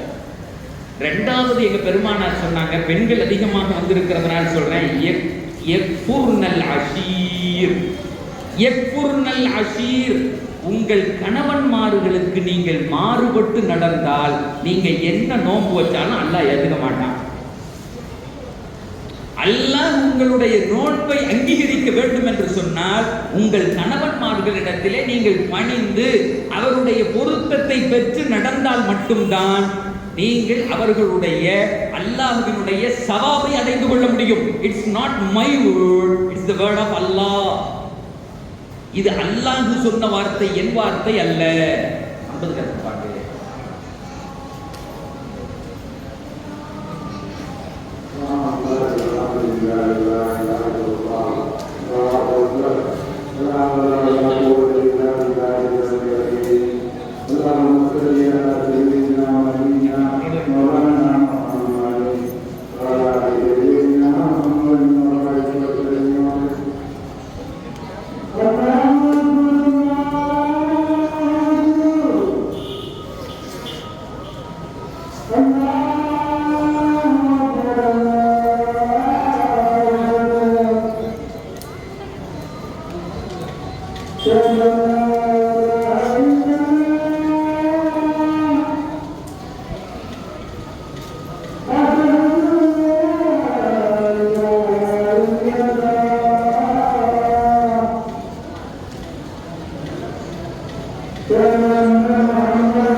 அப்போ ஆண்களுக்கான 2 செய்தி, பொய்யான பேச்சுக்களை விடுவதும் அடுத்தவர்களை பற்றி அவர்கள் இல்லாத நேரத்தில் புறம் பேசுவதை விடுவோம். புறம்னா என்னன்னு ரசூலுல்லாஹ் கேட்டாங்க. வமல் கீபா யா ரசூலல்லாஹ், புறம் என்று சொன்னால் என்ன? ஏன்னு கேட்டா, நாங்க யாரையாவது இப்படி ஒருத்தர் செய்யறாரு, அதை போய் ஒருத்தர் சொல்றோம், இதை புறம்னு சொல்றாங்களே, இது புறமா அப்படின்னு கேட்டாங்க. வமல் கீபா யா ரசூலல்லாஹ். உடனே ரசூலுல்லாஹ் என்ன சொன்னாங்க, திக்ருக்க அசாக்க மா யக்ரா. ரொம்ப சிம்பிளா, திக்ருக்க அசாக்க மா யக்ரா. உன்னுடைய சகோதரனை பற்றி அவருக்கு எது பிடிக்காதோ அதை பேசுவதுதான் புறம். இப்ப இவர் இவ்வளவு பெரிய செல்வந்தரா இருக்கார், இவர் நிறைய பேருக்கு காசு கொடுக்குறார் அப்படின்னு சொன்னா யாருக்காவது பிடிக்காம இருக்குமா? சந்தோஷப்படுவோம். நல்லா சொல்லுங்க, நல்லா சொல்லுங்க நம்மளை பத்தி. ஆனா அந்த ஆள்கிட்ட உள்ள ஒரு குறைய கலக்கணும்னா உடனே சொல்லுவான், என்னை பத்தி ஏன் இப்படி பேசினேன் அப்படின்னு கேட்பான். அப்ப நாயகம் ஸல்லல்லாஹு அலைஹி வஸல்லம் சொல்றாங்க, திக்ருக்க அசாக்க மாய. உடனே சஹாபாக்கள் கேட்டாங்க, இன்கான பி அகீமா அகூலு, நான் சொல்லுவது என்னுடைய சகோதரனிடத்தில் இருந்தாலுமா அது கீபத், அது அடுத்தவரை பற்றி புறம்? எங்க ரசூலுல்லாஹ் சொன்னாங்க, ஆமா, நீ சொல்லுவது இன்கான பி அகீக மா தகூலு ஃபகத் யக்தப்தா வ இல்லா ஃபகத் பஹத்தா அப்படின்னு சொன்னாங்க. இருக்கிறத பேசினா குறை பேசினேன்னு அர்த்தம், இல்லாததை பேசினால் இட்டு கட்டினால் என்று அர்த்தம். ரமலான்ல 2 விஷயம். ஒண்ணு, அடுத்தவங்களை பத்தி குறை பேசுறது. இந்த ரமலான்ல முன்னாடியே ரெடி ஆயிடணும். யாராவது பேசுனா அஸ்ஸலாமு அலைக்கும் எத்தா என் நோம்பு தான்னு சொல்லிடணும். ஏன்னா ரசூலுல்லாஹ் சொல்லி கொடுத்தேன், யாராவது சண்டைக்கு வந்தால் நான் நோம்பாளின்னு சொல்லிட்டு போயிட்டே இருந்தாங்க. அந்த நேரத்தில் நோம்பாளின்னு சொல்லுவது தவறு கிடையாது. சும்மா நோம்பாளின்னு சொல்றது தான் தப்பு, அடுத்தவங்களுக்கு காமிக்கிறதுக்கு. 2வது செய்தி பெண்களுக்கானது, உங்களுடைய குழந்தைகளை நீங்கள் லானத் செய்யாதீர்கள், திட்டாதீர்கள். குறிப்பா ரமலான்ல திட்டாதீங்க, பழிச்சிரும். 2வது, உங்கள் கணவனிடத்திலிருந்து அவர்களுடைய நன்மதிப்பை, அவர்களுடைய நல்ல எண்ணத்தை பெற்றுக் கொள்ளுங்கள். அவர்கள் செஞ்ச உபகாரங்களை கீழா நினைக்காதீங்க. உங்கள் கணவன் தான் உங்களுக்கான சொர்க்கமும் நரகமும். நான் சொல்ல எங்க நபி சொன்னாங்க, ஜன்னத்துக்கி வ நாருக்கி, உன்னுடைய ஹஸ்பண்ட் தான் உன்னுடைய சொர்க்கத்தையும் நரகத்தையும் நிர்ணயிக்கக்கூடியவர். அப்ப நீங்க அவர்கிட்ட அழகா நடக்கணும், அவருடைய அன்பை பெற்றுக்கொள்ளணும், அவருடைய பொருத்தத்தை பெற்றுக்கொள்ளணும். ஒரு பெண் கணவன் இறக்கிற நிலையில் கணவனுடைய பொருத்தத்தோடு இருந்தால் அவள் சுவனவாதி. முடிஞ்சு போச்சு, சுவனவாதி. இதா சல்லத்தில் மர்அத்து ஹம்ஸஹா வ ஷாமத் ஷஹரஹா வ அத்தஅத் பஅலஹா தகலத் ஃபீ ஐயி அப்வாபின் மினல் ஜன்னத்தி ஷாஅத். ஹதீஸ்ல வருது, ஒரு பெண் 5 வேளை தொழுது நோன்பு வச்சு கணவனுக்கு அடிபணிந்து விட்டால், ஜக்காத்து ஹஜ்ல அவங்களுக்கு கடமை இல்லை. கணவன் கூட்டிட்டு போனா போலாம், தேவைப்பட்டா அவங்களுக்கு இருந்தா ஜக்காத்து கொடுக்கலாம், இல்லைன்னா 2 கடமை கிடையாது. தொழணும், நோன்பு வைக்கணும். புருஷனுக்கு கட்டுப்பட்டால் சுவனத்தின் எந்த வாசலிலும் அவள் நுழைந்து விடலாம். எங்களுடைய சகோதரிகளே, உங்களுடைய சுவனத்தினுடைய வாசல்களை நிர்ணயிக்கிற பொறுப்பு உங்கள் கணவன்களை சார்ந்தது. இந்த ரமலானில் உங்கள் கணவன்களை நீங்கள் கொண்டாடுங்கள். 3வது செய்தி பெண்களுக்கானது. இது எல்லா ஊர்லயும் போனாலும் சொல்லிக்கிட்டே இருக்கேன். பெரிய பஞ்சாயத்துகள் இன்னைக்கு இதனால தான் ஆகுது. திருக்குறான்ல அல்லாஹ் சொல்றான், ஹாஃபிஸாத்துல் லில் கைபி பிமா ஹஃபிஸல்லாஹ். பெண்களே, உங்களுடைய கணவனின் வீடு தான் உங்களுக்கானது. அந்த கணவன் வீட்டினுடைய ரகசியங்களை பாதுகாக்கிற பொறுப்பு உங்களை சார்ந்தது. நீ பாதுகாக்கலைன்னா குற்றவாளி என்று இஸ்லாம் சொல்லுகிறது. என்ன இது உதாரணம்? இந்த உதாரணத்தை அடிக்கடி சொல்றேன். எல்லா ஊர்லயும் கல்யாணம் முடிச்சு கொடுத்த உடனே, உங்க ஊர்ல எப்படி தெரியல, உங்க ஊர்ல எடுத்துக்காது, போற ஊர்லாம் சொல்றேன், கல்யாணம் முடிச்சு கொடுத்த உடனே அந்த வீட்டுக்கு போயிருந்த அந்த அம்மா, கணவன் வெளிநாடு போயிடுறாரு அல்லது வேலைக்கு போயிடுறாரு. உடனே காலையில 9:30 மணிக்கு என்ன செய்யறதுன்னு தெரியல. நிறைய வீட்டுல 10 மணிக்கு தான் எந்திரிக்குதுங்க, படுத்துட்டு திரும்ப சுபு தொழுதுட்டு பூரா நலவுகளையும் கெடுத்து குட்டி சோறாக்கியாச்சு. 10 மணிக்கு எந்திரிச்சு போன் போட்டு உங்க வீட்டுல என்ன சாப்பாடு, அடுத்த அம்மாவுக்கு போன் போட்டாலும், அம்மா எப்படி இருக்க, நல்லா இருக்க, அடுத்து என்ன, அந்த அம்மா 2 வார்த்தை கேட்கும், 3 வார்த்தைக்கு அடுத்து போன வைடிங்க 1010 கொடுத்துருக்க போன வைடி அப்படிங்கிறோம். உடனே போனை வச்சுட்டு அக்காவுக்கு போன போடும், உங்க வீட்டுல என்ன சாப்பாடு, என்ன சங்கதி நடக்குது பூரா அன்னைக்கு. அடுத்து தங்கச்சி வீட்டுக்கு போன போட வேண்டியது பூரா சங்கதி வரும். அந்த அம்மா ஏதாவது ஒரு அக்கா பேசணும், ஏன்ட்டு என்ன சாப்பாடு இன்னைக்கு, சிம்பிளான டிஃபன் தாண்டி எங்கள் வீட்டில் என்னது இன்னைக்கு இட்லி, அப்புறம் சட்னி, சாம்பார், வடை அப்படின்னு இந்த அம்மா சொல்லும். சார், நான் நடக்கிறத சொல்றேன், நான் திருக்குறானை மையமாக கொண்டு சொல்லுகிறேன். என்னுடைய சகோதரிகளே, உங்கள் நோன்பு இந்த ரமலான் உருப்படியாக இருக்க வேண்டும் என்று சொன்னால், it's not my word, the word of Quran. அல்லாஹ் சொல்லுகிற வார்த்தையை சொல்லுகிறேன்.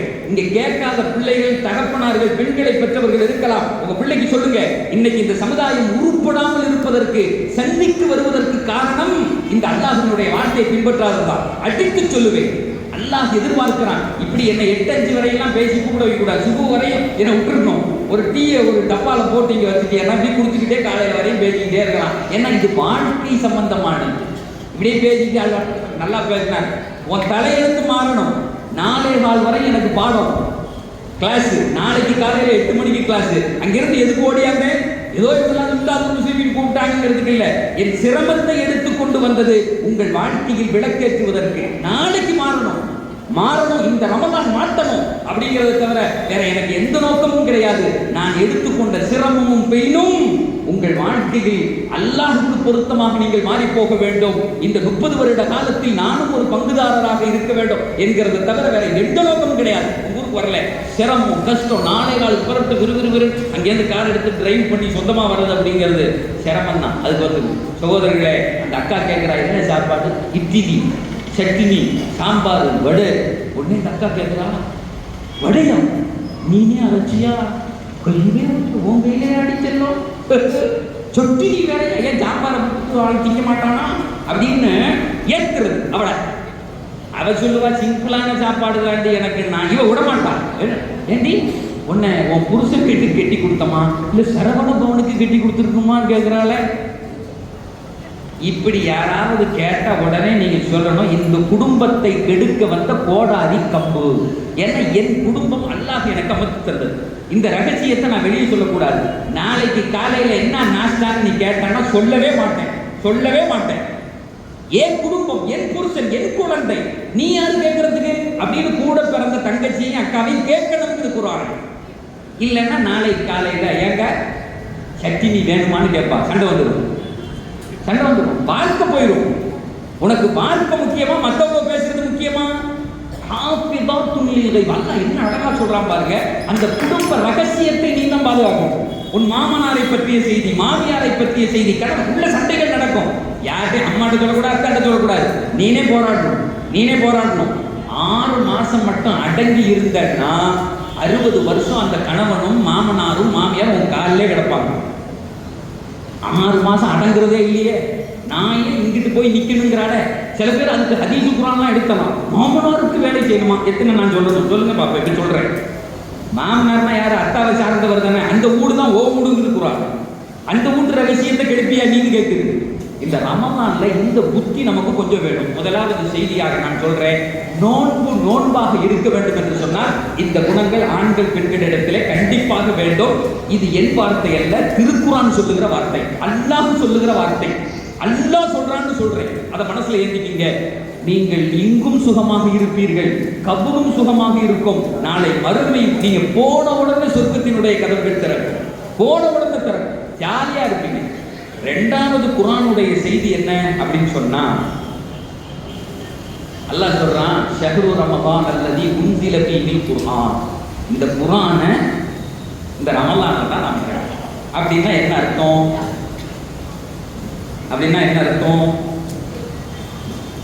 இந்த குர்ஆனுக்கும் ரமலானுடைய மாதத்தில் கண்ணியப்படுத்த வேண்டும் அர்த்தம். நாங்க தராவி தொழ வைக்கிறோம், தஹஜ்ஜுத் தொழ வைக்கிறோம், தொழுகிறோம், ஓதுறோம். அல்லாஹ் ஒரு செய்தியை சொல்றான். ஒரு நாள் தஃசீர் படிக்கும் போது இந்த செய்தியை எழுதியிருந்தாங்க. என்ன தெரியுமா? மனுஷனுக்கு ஒவ்வொரு பொருள் மேலேயும் ஒரு வெறி உண்டு. உணவு மேல, மனைவி மேல ஒரு ஆசை, ஒரு இதை சாப்பிடணும், அதை சாப்பிடணும். என் மனைவி அழகானவள், இவ்வளவு மாதிரி ஒருத்தியை நான் கட்டியிருக்கேன், இப்படி எல்லாம் ஆசை உண்டு. ஆனால் அல்லாஹ் தஆலா திருக்குர்ஆன்ல சொல்றான், ஆனால் குர்ஆன் இருக்கிறதே அதுக்கு ஒரு டேஸ்ட் உண்டு. காலையில பூரா கழுத்து வெட்டணுமா எங்க ரசூலுல்லாஹ், சாயங்காலம் பூரா திருட்டுத்தனமா வந்து அந்த குர்ஆன் ஓதுறத கேட்பான். காலடியில கடந்தான். ஹதீஸ்ல வருது, வரலாறுகள்ல வருது, நீளமா சொல்றதுக்கு நேரம் இல்லை. துஃபைலு தௌசி வந்தாரு, மக்காவுக்குள்ளே சுத்திக்கிட்டே இருந்தாரு. பெருமானார் குர்ஆன் ஓதிக்கிட்டு இருந்தாங்க. ஒரு வார்த்தை தான் காதுல விழுந்துச்சு. வரலாறை எடுத்து படிச்சு பாருங்க. ஓடியாந்து காதுல விழுந்தார். வயசு வித்தியாசம். துஃபைலு தௌசி பிறப்பில் கவிஞனவன், கவிதை எழுதுவான், பாடுவான். இன்னைக்கு இருக்கக்கூடிய பெரிய பாடல்களை போன்று அரபு நாட்டில் அவருக்குன்னு அவ்வளவு பேர். எங்க ரசூலுல்லாஹ் ஓதிக்கிட்டே இருக்கும்போது ஒரு ஆயத்தை கேட்டார். அங்கே சுருண்டு விழுந்தாங்க. விழுந்து விட்டு பெருமானாருடைய காலை பிடிச்சி முத்தம் போட்டார். ஹதீஸ்ல வருது. அந்த கையை பிடிச்சி முத்தம் போட்டார், நெத்தியில முத்தம் போட்டார், நெஞ்சில முத்தம் போட்டார். போட்டுட்டு சொன்னார், என்ன படிச்ச, என்ன கரைச்சிட்டியே, திரும்ப சொல்லு. உயிரையே விட்டாங்க குர்ஆனுக்காக வேண்டி, உயிரையே விட்டாங்க. நமக்கு இதனுடைய அகமியத் புரியல, இதனுடைய டேஸ்ட் புரியல, இதனுடைய ஒளி புரியல, இதனுடைய பரக்கத்து புரியல, எதுவும் நமக்கு விளங்கல. அதனால அல்லாஹ் சொல்றான், நோன்பிலே உனக்கு உணவை ஏன் தெரியுமா விட சொன்னேன், மனைவியை ஏன் தெரியுமா தொடக்கூடாது சொன்னேன். ஹலாலான மனைவி, ஹலாலான உணவு, நீ சம்பாதித்த உணவு, அந்த உணவுக்கென்று ஒரு போதை உண்டு. மனைவிக்கென்று உலகத்தில் ஒரு போதை உண்டு. புதுசா கல்யாணம் அவளை பார்த்தவங்க பின்னாடியே போற. அல்லாஹ் சொல்றான், இந்த மனைவியை விட, இந்த உணவை விட 1000 மடங்கு இந்த குர்ஆனுக்கு டேஸ்ட் உண்டு. நான் இன்றைக்கு சொல்லுகிறேன், ஹலால்களை எல்லாம் நிப்பாட்டு. இந்த குர்ஆன் பக்கம் பா, கொஞ்சம் அப்படியே லேசா தொட்டுப்பார், அதை ஓதிப்பார், அதை தடவிப்பார். உன்னுடைய உணவுகள் கட்டுப்படும், உன் மனைவியினுடைய மோகம் கட்டுப்படும். இந்த குர்ஆனுக்கு பின்னாடியே நீ அலைவ. It's not my word, it's the word of Allah. இது குர்ஆன் வைக்கிற சத்தியமான வார்த்தை. ஓதித்தான் பாருங்களேன் அந்த குர்ஆன். என்ன ரசனையும், என்ன அழகும், என்ன சாதாரணமா என்னுடைய வட்டத்தில் இருக்கிற சில நண்பர்கள் இப்படி ஓத ஆரம்பிச்சு ஒரு நாளைக்கு 3 குர்ஆன், 4 ஜுஸ் இப்படி ஓதுறாங்க. அவங்க சொல்றாங்க, சார் எங்களுக்கு இது வேணும்னு நினைக்கிறதுக்கு முன்னாடி அந்த காரியம் நடக்குது. எங்களுக்கு இது வேணும்னு நினைக்கிறதுக்கு முன்னாடி அந்த காரியங்கள் தானாக நடக்குது. நாங்கள் எந்த சிரமமும் இந்த வாழ்க்கையிலே வாழ்வதற்கு நாங்கள் எடுத்துக்கொள்ளவில்லை. ஒன்னே ஒண்ணுதான், டெய்லி நாங்க ஓதுறதை மட்டும் விடுறதில்லை சொல்றான். அப்போ நோன்பு அப்படிங்கிறதே குர்ஆனுக்கானது. குர்ஆனுக்காக வேண்டிதான் அல்லாஹ் உணவை விட சொன்னான், மனைவியை விட சொன்னான், கெட்ட பார்வையை விட சொன்னான், கெட்ட பேச்சை விட சொன்னான். இது எல்லாத்தையும் விட்டுட்டு ஒவ்வொரு முஸ்லிமான ஆணும் பெண்ணும் குர்ஆனை எடுத்து ஓதணும். இன்னைக்கு இங்க சகோதரிகள் வந்திருக்கீங்க சொல்றேன். சமீபத்தில் இந்த கொரோனா அப்ப ஹைதராபாத்ல ஒரு சர்வே எடுத்தான். ஒரு நாளைக்கு ஒரு பெண் ரமசான்ல எத்தனை குரான் ஓதுறா, இஃப்தார் செஞ்சு சகரி செஞ்சு எல்லா வீட்டுக்கு வேலையெல்லாம் செஞ்சு எத்தனை குரான் ஓதுறாங்கன்னு நான் சொன்னால் ஆச்சரியப்படுவீர்கள். ஒரு மகரிபிலிருந்து இன்னொரு மகரிபில ஒரு குரான் 30 ஜுஸை ஓதக்கூடிய பெண்கள் ஆயிரக்கணக்கில் ஹைதராபாத்தில் இருக்காங்க. நம்மள மாதிரியே சகை, நம்மள மாதிரியே ரத்தம், நம்மள மாதிரியே பிள்ளையை பெற்று புருஷன் இருந்து சகரை செஞ்சு கொடுத்து வடையை சுட்டு எல்லாத்தையும் சாப்பிட்டு போட்டு ஒரு நாளைக்கு 30 ஜுஸு ஓதக்கூடிய பெண்கள் இந்த ஹைதராபாத்தில் ஆயிரக்கணக்கில் இருக்காங்க. 2 நாளைக்கு ஒரு சத்தம், ஒரு நாளைக்கு 15 ஜுஸு ஓதக்கூடியவர்கள், அது இன்னும் லேக்ஸ்ல போகுது. 3 குரான் ஒரு நாளைக்கு 10 ஜுஸு ஓதக்கூடிய பெண்களை பார்த்தா கணக்கே எடுக்க முடியலன்ட்டான். எங்க கூத்தாநல்லூர் பெண்களே நல்லா ஞாபகம் வச்சுக்கங்க, உங்கள் கபரில் இந்த குரான் வந்து நிற்கும், உங்களை ஈடேற்றம் அடைய செய்யும். அந்த கபரு இருட்களின் வீடு, அது புழுக்களின் வீடு, அது பாம்புகளின் வீடு. உங்க கணவர் எவ்வளவு பெரிய ராஜாவாக இருந்தாலும் பாம்பை போக வைக்க முடியாது, இருளை போக வைக்க முடியாது. அந்த சின்ன வீடு சின்னதாகத்தான் இருக்கும். நீங்கள் தனிமையில் தான் கிடக்க வேண்டும். எங்கள் பெருமானார் சொன்னார்கள், குரானை மட்டும் ஓதினால் அது அங்க வந்து நிற்கும், உன் கபருக்கு போட்டு கொடுக்கும். இன்னொரு ஹதீஸ்ல வருது, இது இரு அப்படியே அடைச்சிருக்கே சொன்ன உடனே பார்க்கும் தூரம் வரை கபர் நீண்டு போகும். அந்த குரான் சொல்லும், நான் உன்னுடைய கியாமத்து நாள் வரை இருப்பேன் சொல்லும். எங்க நபி சொல்றாங்க, ஒரு அறிவாளியார் இந்த உலகத்திலையும் பெரிய வீடு கட்டிக்கணும், BMW வச்சுக்கணும், நல்லா சாப்பிடணும், கபரை ரெடி பண்ணணும். அங்க போய் படுத்துக்கிட்டு இடிக்குதே குத்துதே கொத்துதே ஒன்றும் நடக்காது. அது அப்படித்தான் இருக்கும். இங்க புருஷனோட இருக்கணும், பிள்ளைய கூட இருக்கணும், BMW போகணும், சாயங்காலம் வந்து குரானை நைஸா எடுத்து 4 பக்கத்தை ஓதிட்டு சும்மா இருந்துக்கணும். அந்த குரான் அங்க வரும்னாங்களே, நாளை கியாமத்தில் அல்லாஹ்ட்ட கொண்டு வந்து உன்னை சொர்க்கவாதியாக நிப்பாட்டும்னாங்களே, சொர்க்கத்தில் போனவொன்னா உன் தர்ஜாக்களை உயர்த்தும்னாங்களே. அப்ப அறிவாளியா? சகோதரர்களே, டைம் சரியா ஆயிடுச்சு.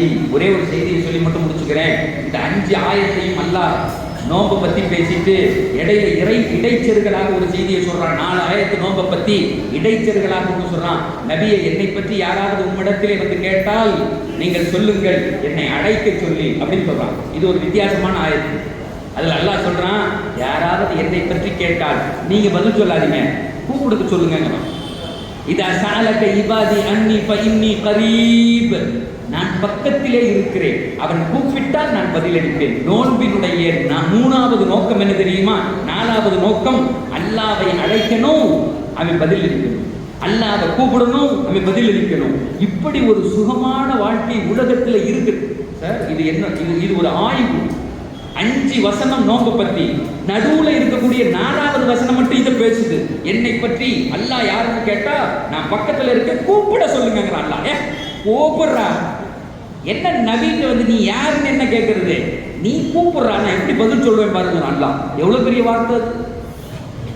கூப்பிட்டு பார்த்தால் கூப்பிட்ட குரலுக்கு பதில் இருக்கும். அல்லாஹ் எனக்கு நோய் இருக்கிறது, என்னை நோயை நீக்குன்னு சொல்லு. டாக்டர்கிட்ட போய் கையெடுத்து கும்பிடுறீங்க, அவன் மாத்திரை எழுதி கொடுத்தா நல்லா இருமா? அந்த மாத்திரையும் கூட அவன் தானே நீங்க வைக்கணும். அவன் இல்லாமல் அந்த மாத்திரை வேலை செய்யுமா? டாக்டர் கூப்பிடுறீங்க, டாக்டர் எப்படி காப்பாத்திட்டு, எவன் காப்பாற்ற முடியும்? உன்னுடைய கஷ்டத்தை இந்த உலகத்தில் எவன் போக்க முடியும்? அல்லாஹ் சொன்னான், நான் தாண்டா போக்குவேன், கூப்பிடுறா என்னங்கிறான். அது ரமலானை குறித்து பேசும்போது இடைச்செருகளாக அந்த ஆயத்து வருகிறது. ஆக இந்த ரமலான்ல அல்லாஹ்வை கூப்பிட்டு பார்க்கணும். நம்ம கூப்பிடுவோம் பதிலுவான், கூப்பிடுவோம் பதிலுவான், கூப்பிடுவோம் பதிலுவான். அழகான ஒரு ரமலானாக இந்த ரமலான். நான் வெறும் அந்த 5 ஆயத்தை பற்றி மட்டும்தான் பேசினேன், வேற எதையும் பேசல. 5 ஆயத்து என்ன எதிர்பார்க்குதுங்கிற தகவல் மட்டும்தான் நான் சொன்னேன். ஆக இந்த வருகிற ரமலான் இன்ஷா அல்லாஹ் நம்முடைய இந்த ஆயத்தின்படி உள்ள ரமலானாக அல்லாஹ் ஆக்க வேண்டும். அதுக்கு ஒரு முயற்சி செய்யலாமா? நம்ம ஒரு உறுதி எடுக்கலாமா? அல்லாஹ் அந்த குர்ஆனின்படி எங்கள் ரமலான் ஆக்கி தந்து எங்களுடைய இன்மை கபர் மறுமையினுடைய வாழ்க்கைகள் ஒளிபெற்ற வாழ்க்கைகளாக, நாங்கள் நினைப்பதை போன்று சுகமான வாழ்க்கைகளாக அல்லாஹ் இந்த உலகத்தில் வாழ்வதற்கு வருகிற ரமலானை காரணமாக ஆக்குவானாக. என்னை இங்கே அழைத்து பேச வைத்த இந்தாது முஸ்லிமின் சங்கத்தாருக்கு நன்றி சொல்லி நான் என்னுடைய உரைக்கு நிறைவு செய்கிறேன். வாஹிரு தஅவானா அல்ஹம்துலில்லாஹி ரப்பில் ஆலமீன். அஸ்ஸலாமு அலைக்கும் வரஹ்மத்துல்லாஹி வபரகாத்துஹு.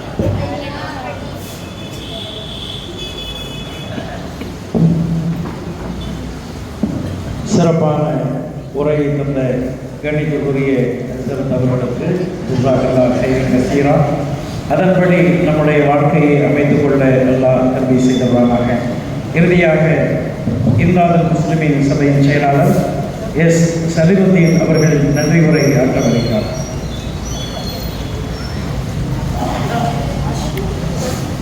அஸ்ஸலாமு அலைக்கும். எங்கள் சபையில் இந்த புனித அன்பான விழாவுக்கு வருகை தந்த ஊர் பொதுமக்கள் அனைவருக்கும் வந்து திருச்சியிலிருந்து எங்கள் அன்பான அழைப்பை ஏற்று மிகவும் சிரமத்திற்குரிய ஒப்புதல் வாங்கி இங்கு சிறப்பான முறையில் ரமலான் பற்றிய சிறப்புகளை உரை நிகழ்த்திய பேராசிரியர் முகமது இஸ்மாயில் ஆசிரியர் அஜத் அவர்களுக்கும் எங்களது பாடகர் பேரறிஞர் தாஜின் அவர்களுக்கும் மற்றும் அனைத்து பள்ளிவாயில் ஜமாத்தார்களுக்கும் தாய்மார்களுக்கும் இந்த நல்ல நேரத்தில் நன்றியை தெரிவித்துக் கொள்கிறோம். இந்த விழாவை நாங்கள் 1992 ஆரம்பித்தோம். முதல் இஸ்மாயில் திரு மண்டபத்தில் ஆரம்பித்தோம். அப்போ இந்த விழாவுக்கு தலைமை ஏற்றவர் நம்ம இப்போ மருவமான மௌலவி சர்தார் மையத்தை இந்த முதலாண்டு விழாவுக்கு தலைமையை ஏற்றார். அப்போ அவர் சொன்ன ஒரு வார்த்தை எங்கள் மனசை இன்னமும் நல்லா பதிஞ்சிருக்கு. ரமணானை வரவேற்று உலகத்திலே வர விழா நடத்துகிறத இப்போ தான்ப்பா நான் பார்க்கணுன்னு அந்த மருந்து சொன்னாங்க.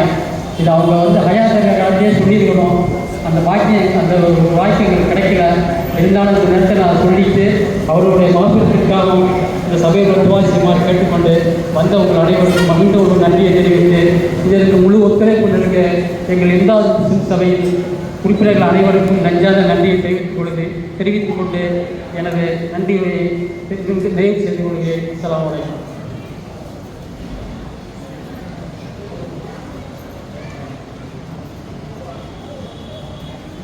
இன்ஷா அல்லாஹ் இஷா தொழுகைக்கு பின்பு துவா நடைபெறும். 8:15 இஷா தொழுகை நடைபெறும். அஸ்ஸலாமு அலைக்கும்.